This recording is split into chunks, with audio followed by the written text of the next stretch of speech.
Siguen ofreciendo sacrificios a sus dioses, al igual que hace 4000 años. Viven como hombres sagrados, en la pobreza y la continencia.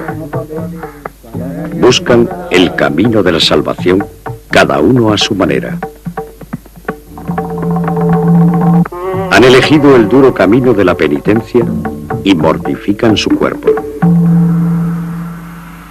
Consagran su vida al dios de los ascetas, a Shiva, creador y destructor, cuya continua danza sostiene el mundo.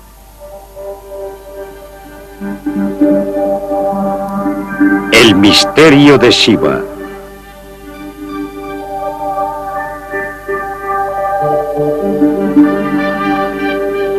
Los hombres sagrados de la India.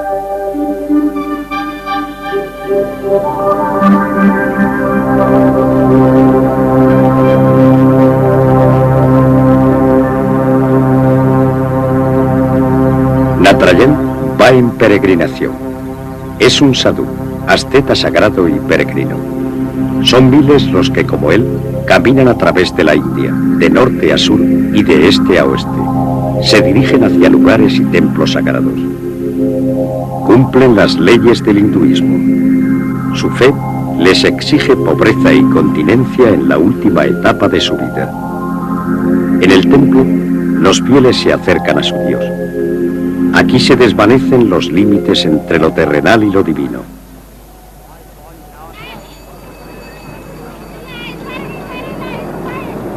Al igual que 200 millones de hindúes, el sadhu Natarajan es devoto del dios Shiva. La mayoría de los fieles acude al templo a rezar al menos una vez al día.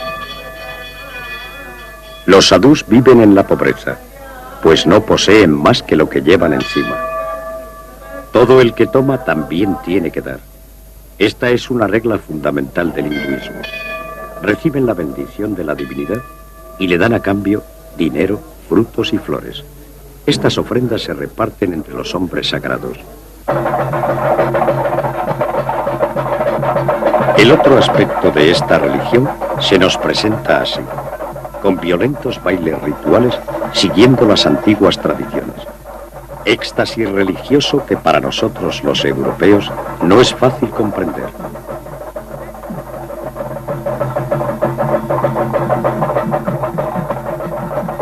Personas que se autoprovocan el trance, un estado en que resultan insensibles al dolor.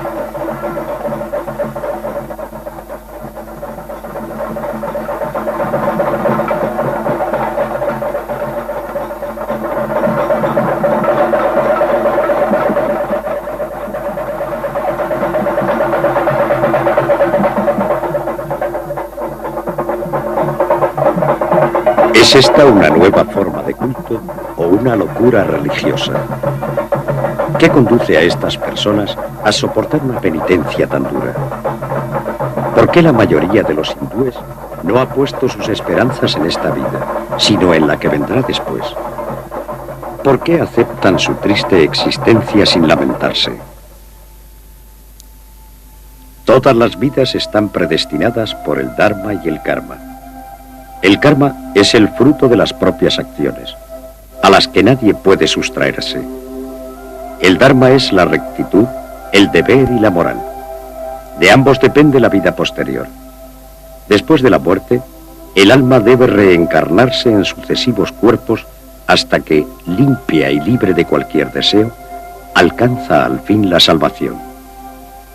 Cada hindú nace dentro de una determinada casta.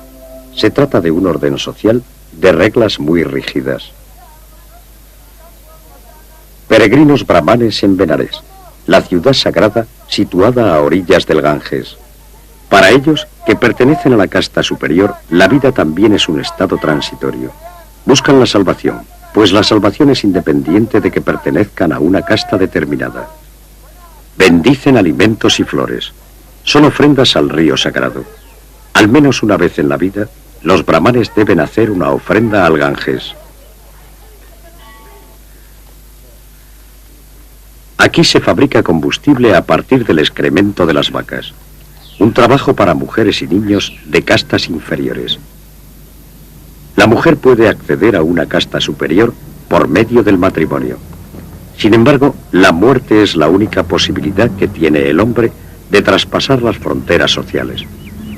La única esperanza que le queda es reencarnarse en una vida mejor, así como el deseo de terminar pronto el ciclo de reencarnaciones. Natrayan ha decidido tomar en esta vida una parte más activa que otros para conseguir la salvación. Hace 30 años, tras la muerte de su mujer, vistió la túnica naranja de los ascetas. Desde entonces ya no puede poseer nada, ni siquiera una casa. Solo debe comer una vez al día y ha de guardar castidad. Otros le proporcionan el alimento y de vez en cuando algunas monedas. Vive en una pobreza voluntaria, una dura existencia en la última etapa de su vida para este antiguo ebanista de la casta de los artesanos. La ley universal hindú divide cada vida en 4 etapas. En la primera, el joven aprende de su gurú. En la segunda, se casa, funda una familia y cumple sus deberes con la sociedad. El hombre solo puede dedicarse a su salvación cuando los hijos están criados y la familia bien atendida.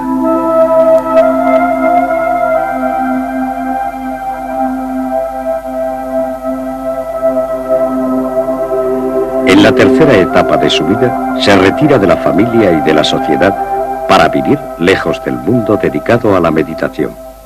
Tiene que abandonar todas sus propiedades. Es la preparación para la cuarta etapa, la vida de un asceta peregrino, de un santo.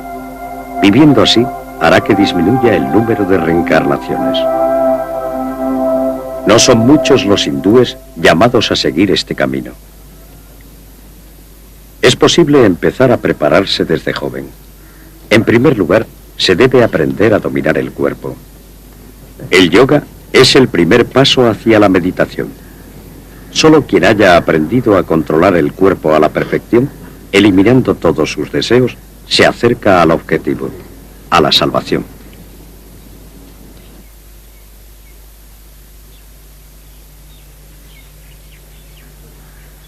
Muchos ascetas consiguen dominar las más complicadas posturas de yoga, que a veces se relacionan con antiguas leyendas. Una de esas leyendas es la de Hanuman, el mítico dios mono. Hanuman poseía poderes sobrehumanos. Era capaz de arrancar los árboles de cuajo, volar e incluso transportar una montaña hasta Ceilán. Esta leyenda sigue viva en el mito y se ha convertido en una forma de penitencia.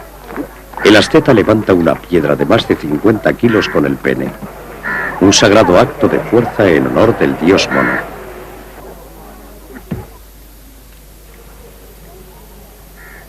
Los hombres sagrados que se dedican solo a la meditación rechazan esta clase de prácticas. Argumentan que el ser humano nunca llega a dominar su cuerpo a través de estos métodos. Sin embargo, la India es conocida en Europa por espectáculos como el que hemos visto. ¿Quién no ha oído hablar de los faquires en un lecho de clavos? El lecho de clavos rememora al héroe Bhisma, que cayó del carro en el que se encontraba al ser alcanzado por centenares de flechas. Pero las flechas frenaron la caída formando un lecho con sus puntas.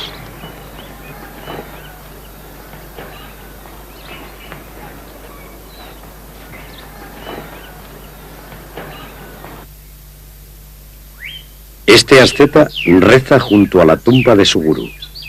Ha hecho una promesa: seguir de pie hasta que su difunto maestro le ordene en sueños que abandone este ejercicio. Hace más de 4 años que espera.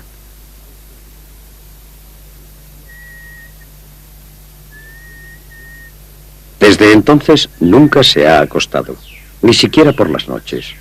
Para reposar se apoya en un columpio.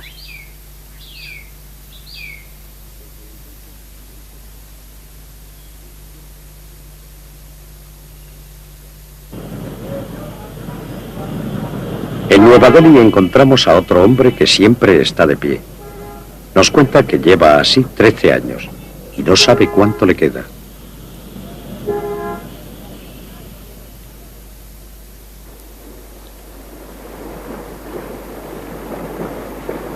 Algunos se sostienen sobre una pierna y pasan así días enteros. Permanecer inmóvil como un árbol en cuyas ramas anidan los pájaros. Así se describe este ejercicio en los antiguos textos. Un documento de piedra de más de 1200 años da fe de la tradición con que cuentan en la India los hombres que siempre están de pie. Pero también nos demuestra que no siempre se les ha tomado en serio, pues aquí podemos ver cómo un gato los imita, mientras los ratones toman al gato por un santo.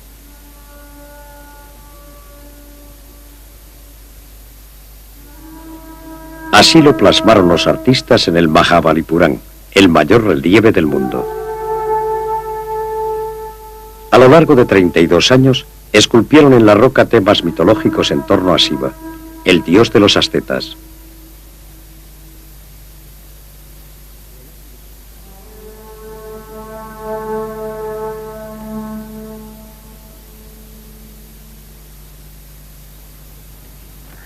A veces, el camino de la salvación resulta ser solo un espectáculo y una fuente de ingresos.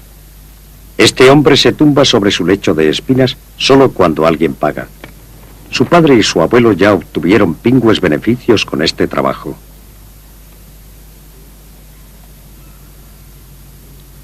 Cada vez que hace esto, cobra unas 3000 pesetas, lo que representa más de la mitad de un salario medio.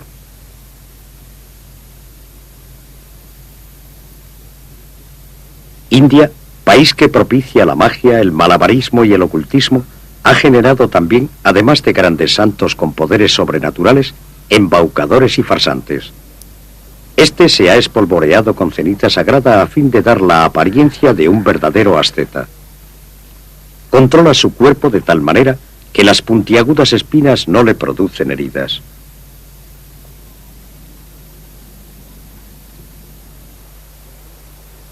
Mustafa el mago regurgita una bola de piedra. Se gana la vida como prestidigitador.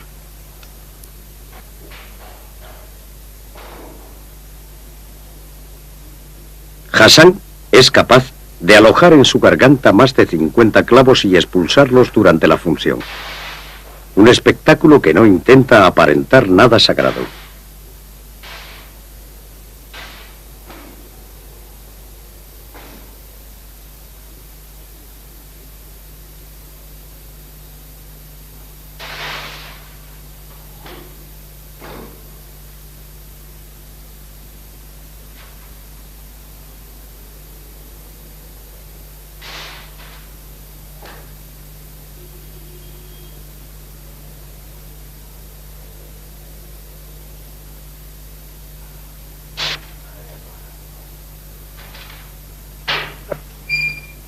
Para saber en qué consiste el truco, le acompañamos a la consulta de un radiólogo. Por primera vez, se encuentra ante las modernas técnicas de investigación.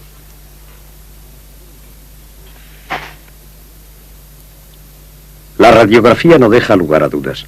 Hassan tiene los clavos alojados en la garganta.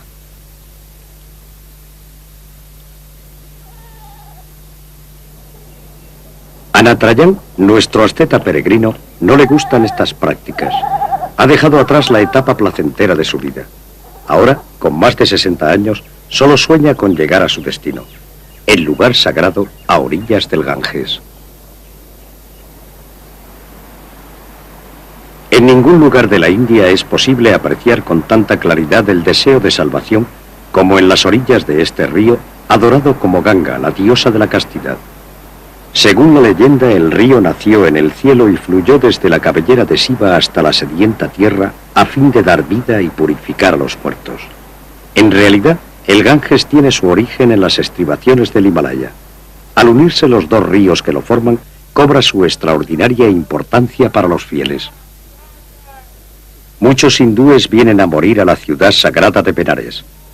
Los cantos rituales acompañan a los muertos en su último viaje.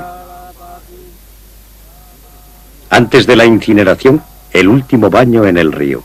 Un baño que limpia de todos los pecados. Aquí las hogueras no se apagan. Una vida se ha cumplido. Los dioses decidirán si el alma debe reencarnarse en otro cuerpo o si ya ha alcanzado la salvación. Las cenizas de los muertos son entregadas al río. Al final, todos los cuerpos se desintegran en los elementos que los componen. El fuego y el agua los purifican. Otro de los motivos por lo que los peregrinos acuden a Benarés es porque todos deben visitar esta ciudad al menos una vez en la vida. Beber el agua sagrada del Ganges purifica el cuerpo y limpia los pecados. Pequeños pasos hacia la salvación. Los peregrinos también llevan agua del río a sus casas. Está destinada a los enfermos y a aquellos que no pueden acercarse al Ganges para morir y ser incinerados aquí. Con la celebración de coloristas procesiones, los peregrinos vuelven a sus pueblos. El Ganges es el centro de la vida cotidiana. En los lugares destinados a baños públicos siempre tiene lugar algún encuentro. Se producen aglomeraciones.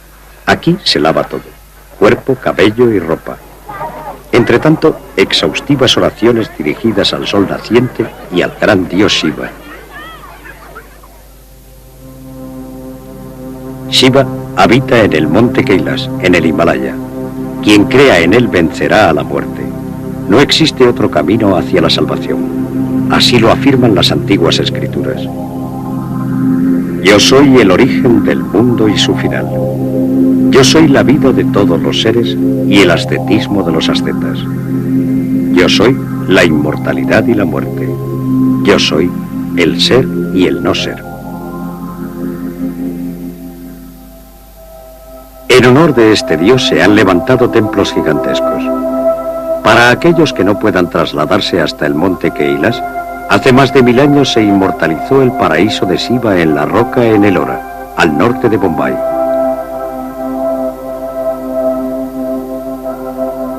Para poder tallar el templo en una sola pieza, como una escultura, fue preciso extraer de la montaña más de 200.000 toneladas de piedra.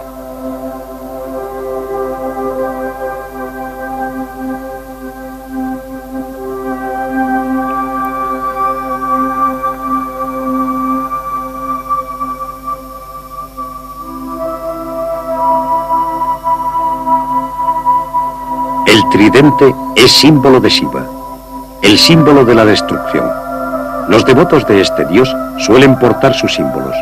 El tridente es el más antiguo que se conoce. Existen representaciones de este símbolo en cerámica desde 200 años antes de Cristo. Shiva también es músico y bailarín. El tambor y el cuerno aparecen junto a él.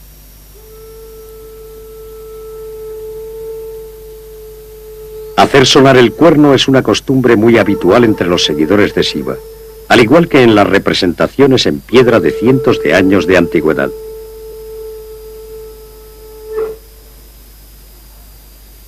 El lingam, el símbolo fálico, representa la fuerza procreadora del dios. El lingam y el yoni, el sexo masculino y el femenino, resumen los dos polos del mundo. Aquí se cierra el círculo de la creación.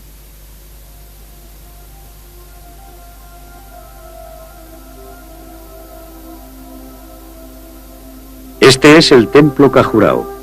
La forma del tejado reproduce la cordillera del Himalaya, la morada de los dioses.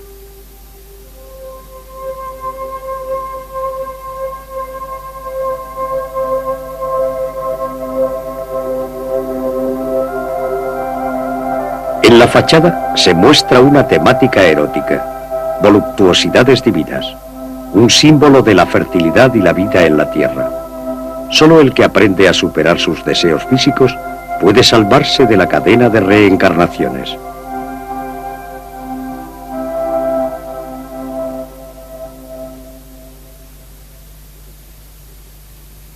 Los creyentes adoran el falo del dios Shiva, pues es él quien ha creado el mundo y quien lo mantiene, pero también quien lo destruye.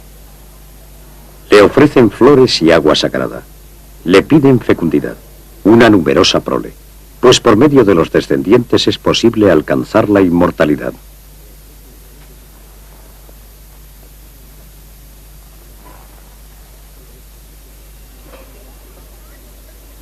Sai Baba, uno de los santones más venerados de la India, nos ha concedido una audiencia en las afueras de Bangalore.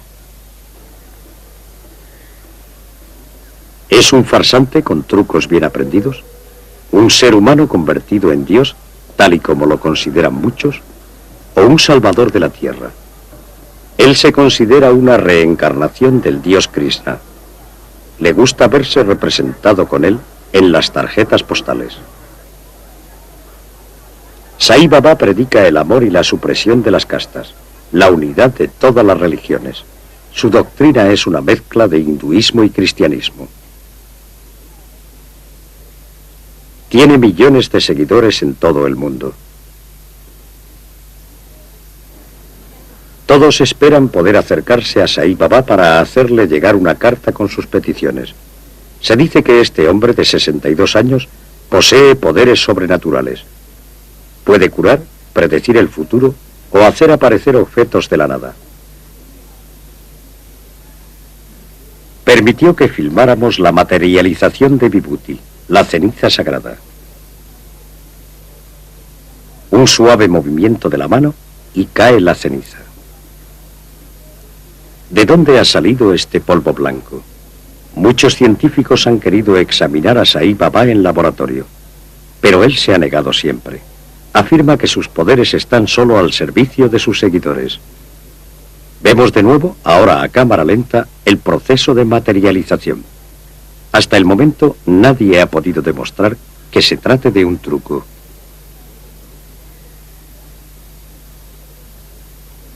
Otro milagro. Un retrato de Sai Baba cuando era joven se halla recubierto por una capa de Vibhuti de varios centímetros de espesor. Supuestamente la ceniza va aumentando por sí misma. No pudimos comprobarlo, pero mandamos analizarlo. El doctor Jürgen Evers nos dice que a fin de determinar qué eran exactamente el polvo gris y el blanco, se sometió primero el polvo gris a una temperatura de 900 grados. Mediante este proceso los cristales pequeños aumentan de tamaño. Podemos examinarlos a través de un aparato de rayos X. La línea inferior es la relativa a nuestra prueba y la de arriba corresponde al ácido silícico. La composición del polvo consiste básicamente en ácido silícico cristalizado en estado casi puro. El ácido silícico se encuentra en el cuerpo humano en pequeña proporción. La composición química de este polvo es propia de las diatomeas, que aparecen en la Tierra en grandes cantidades. Por eso, Sai Baba no puede haber obtenido el polvo de su cuerpo. Tampoco se ha comprobado que haya escondido la ceniza antes de hacerla aparecer. En ocasiones hace llover Vibhuti de diversos recipientes, pero en tal cantidad que según las leyes de la naturaleza no habría cabido dentro de ellos.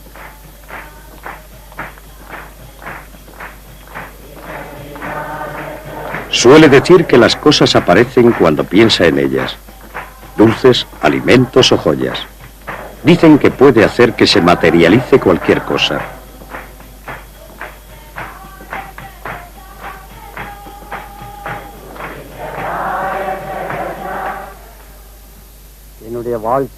Para Natarajan, que vive en la etapa de la continencia total, todas esas cosas no son más que magia. Meditación y oración forman el único camino que conduce a Dios. El que busca sinceramente a Dios no precisa de espectáculos. Los santos hindúes más nobles viven en completa soledad. Practican el yoga y la meditación solo para sí, para su salvación.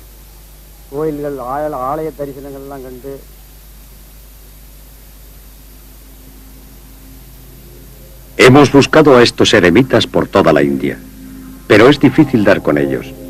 Viven muy alejados de la civilización. Ningún extraño puede llegar fácilmente hasta ellos.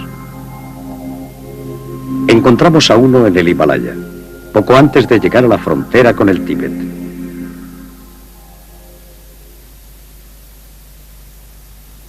Está descalzo sobre la nieve y reza al sol, al dios Surya.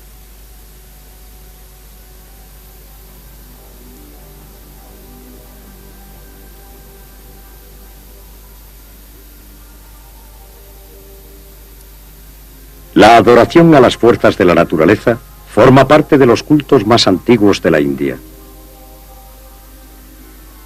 Te elevas mientras diriges tu mirada a todas partes. Bendito Dios del sol, tú que nutres a todos los hombres. Así se adoraba a Surya en la antigüedad. Los eremitas también constituyen una excepción entre los hindúes.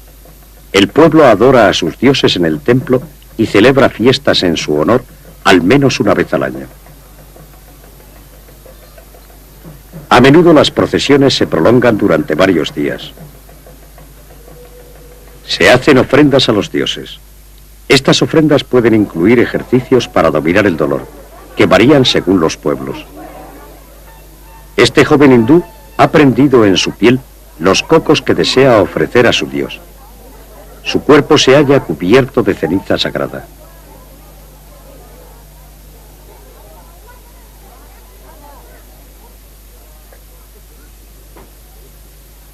Además, se mortifica atravesándose la lengua con una especie de alfiler. No sangra porque ha masticado un poco de betel, suave estupefaciente de los hindúes. En agradecimiento por su sacrificio, el sacerdote le ofrece luz y ceniza, iluminación y purificación.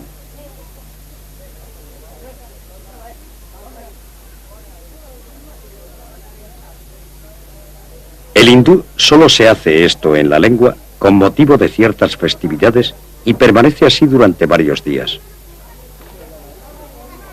Aquí podemos ver cómo se atraviesa la lengua.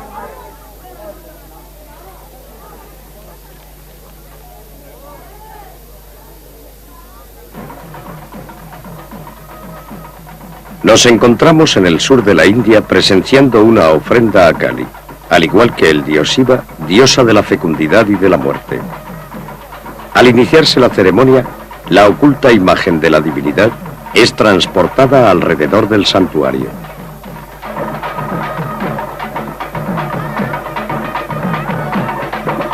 Semanas atrás, varios jóvenes fueron elegidos como portadores del agradecimiento. Este año son 66. 7 días antes de la fiesta, deben presentarse en el templo, del que no podrán salir hasta el día del gran acontecimiento. Se preparan para ello a través del yoga y una alimentación estrictamente vegetariana. El sacerdote les bendice. Son maquillados con un ritual que dura varias horas. Después, les frotan con pasta de sándalo y los engalanan con flores.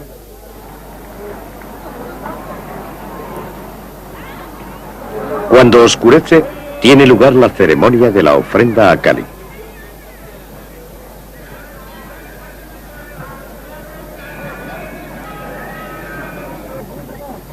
Se trata de una ceremonia que hace pocos años perdió parte de su crudeza. Ahora solo se pincha la espalda de los jóvenes durante un instante. Antes, los jóvenes debían permanecer colgados de estos ganchos que penetraban piernas y espalda. 3 correas mantenían el cuerpo. Los padres ponían a sus hijos en brazos de estos hombres flotantes. Así agradecían a Kali todos sus favores. Los que así se ofrecen a Kali no sangran ni muestran señales de dolor. En la India moderna estas prácticas no están bien vistas. Se ha pensado incluso en prohibirlas mediante una ley. Por eso, los elegidos son atados en el templo solo con cuerdas.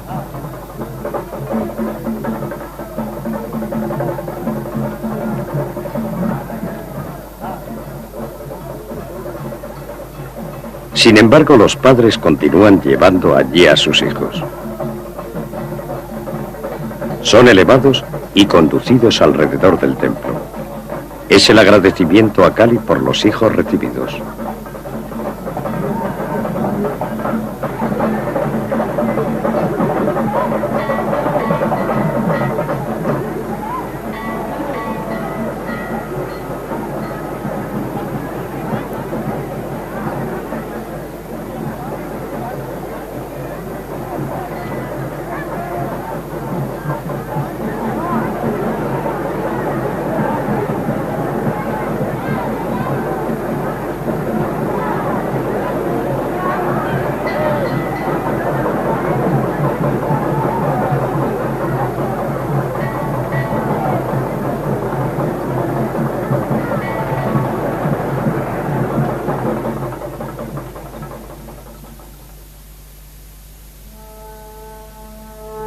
fortaleza de Agra es una de las construcciones más impresionantes de la época islámica de la India. En el siglo XVI, el emperador mogol Akbar dominaba el país desde aquí.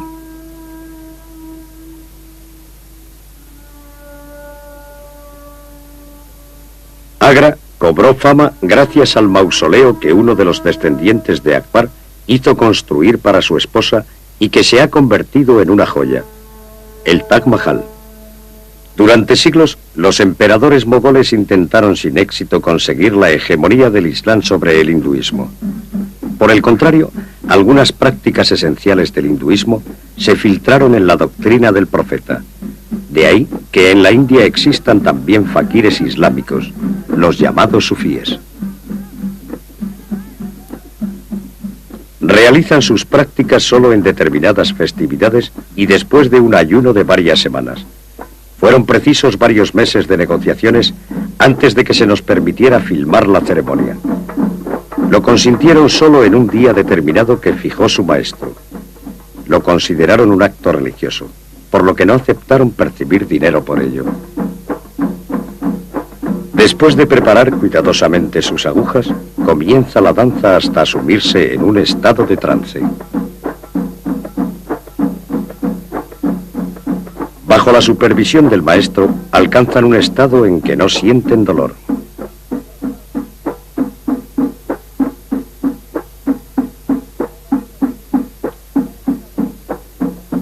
Trece agujas atraviesan la piel de este hombre. Para un fakir es una prueba muy fácil.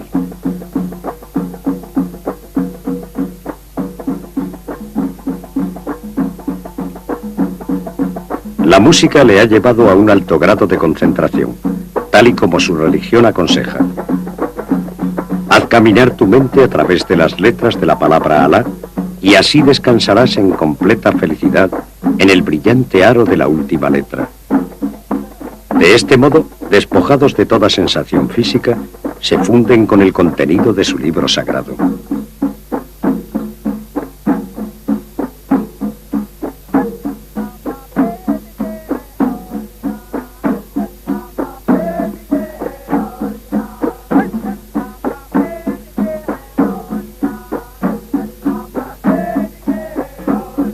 El fakir permanece cerca de media hora en esta posición.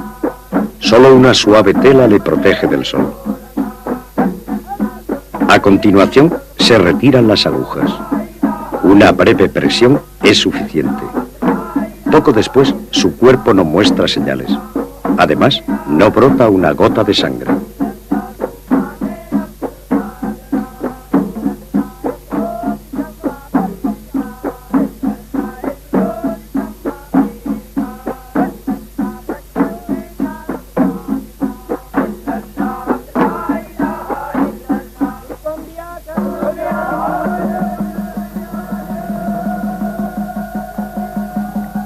Fuerza, concentración y fe han de ser muy fuertes para conseguir algo que escapa a los conocimientos médicos. Solo un fakir experimentado puede realizar tales hazañas.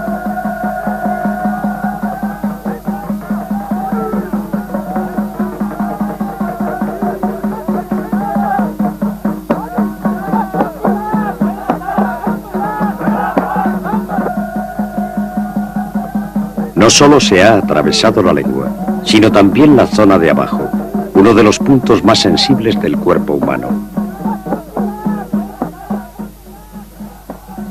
Aún resulta más sorprendente que no brote ni una gota de sangre.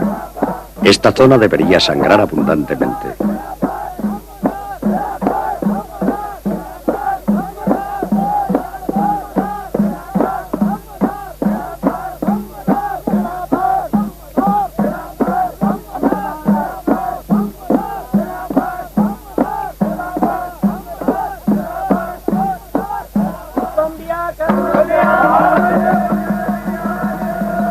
Basta con que el maestro toque con el dedo la boca de su discípulo para que se cierre la herida. Algunos investigadores han estudiado este fenómeno. El profesor Larvin nos dice que han estudiado las reacciones de un fakir en el laboratorio, considerando que es un artista del dolor con el fin de observar cómo puede el ser humano enfrentarse a un dolor tan fuerte. Al mismo tiempo nos interesaba saber lo que experimenta el cuerpo y más concretamente el cerebro cuando se padecen fuertes dolores. El fakir se atraviesa la carne teniendo que soportar un dolor muy intenso. Estos dolores están por encima de los límites de percepción, incluso por encima del nivel de tolerancia. Normalmente no es posible aguantarlos.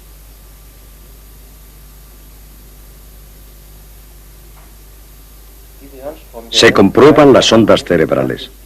Esas ondas indican que el fakir alcanza el estado de trance solo durante un breve momento, justo en el instante en que tiene que controlar el dolor. Esta es la imagen de las ondas cerebrales de un fakir. En los momentos de dolor, una parte del cerebro está en estado de reposo, otras en estado de alerta. El fakir puede superar el dolor con éxito gracias a las partes del cerebro que permanecen dormidas. La perfecta superación del dolor. Al principio parece que el maestro de la orden se limitará a seguir el ejemplo de su discípulo atravesándose la lengua. Pero, ¿por qué le sujetan el cuello con estas telas de colores? Nuestro asombro será enorme al ver que el maestro se corta un trozo de lengua y vuelve a colocárselo.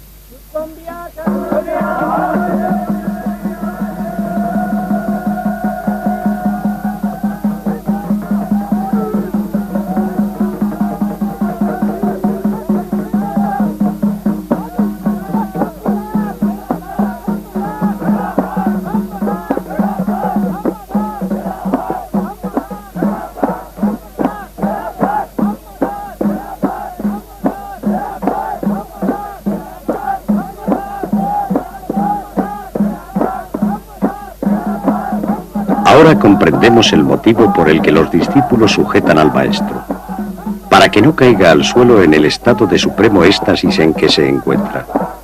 Además, según nos cuentan, después deben protegerlo, porque si le toca a alguien que no sea creyente, no podría volver a colocarse el trozo de lengua.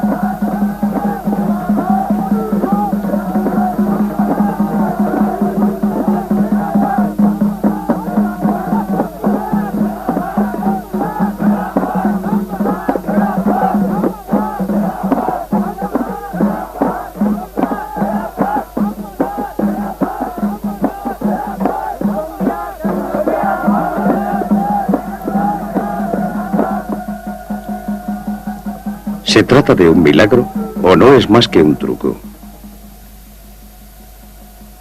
Ralentizamos las imágenes para verlo con más detalle. Primero, no cabe duda, se ha cortado un trozo de lengua.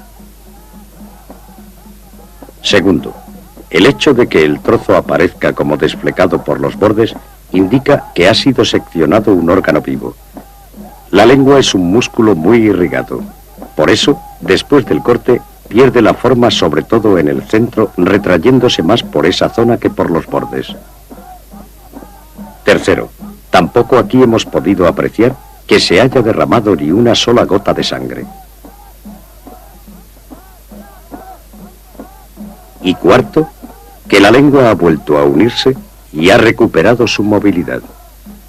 Este fenómeno no puede ser explicado por la medicina. Tenemos que entenderlo como un acto mental relacionado con la meditación.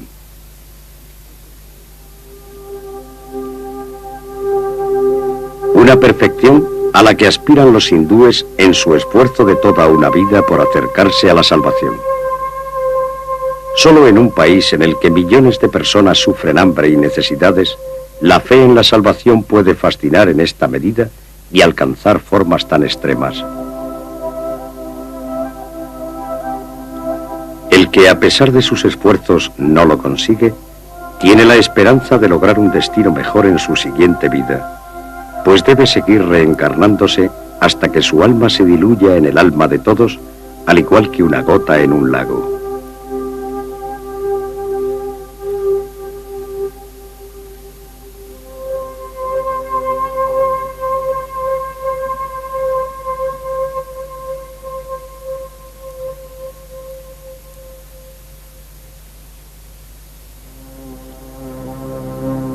Una leyenda nos habla del tiempo infinito que esto puede tardar. Narada, el adivino de los dioses, se apareció a un hombre santo que hace muchos años se consagró a la meditación y al más severo ascetismo. Te concedo un deseo, le dijo Narada. Me gustaría saber cuántas vidas debo pasar aún así. El hombre santo recibió como respuesta: mira las hojas de ese árbol. Solo cuando hayas vivido tantas vidas en el ascetismo como hojas tiene ese árbol, conseguirás la salvación. Entonces, el hombre santo comenzó a bailar de alegría, exclamando: ¿cómo? ¿Solo esas?